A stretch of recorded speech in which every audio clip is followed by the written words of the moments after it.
इसको पीछे रखना, इससे पीछे रखना।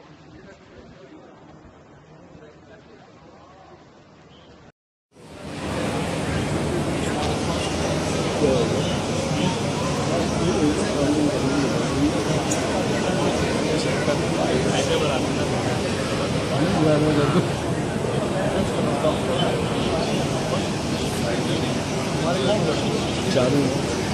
हमारी दुकानें वो ये हो रहा है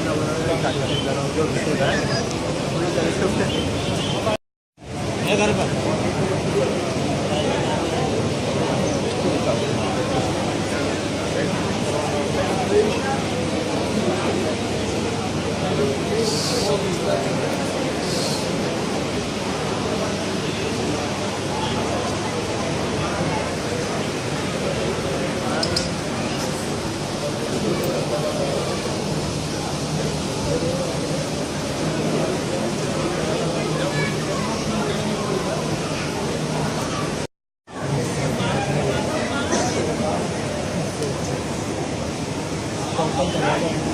इंटरनेशनल होता क्या है कि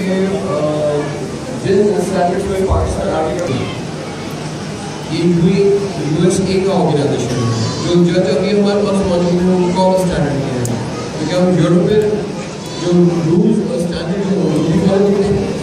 जो यूके बेस है उनको भी फॉलो करते हैं और ये कंपैरेटिव स्टडी के लिए करते हैं, एक तकाबली जायजे के लिए करते हैं।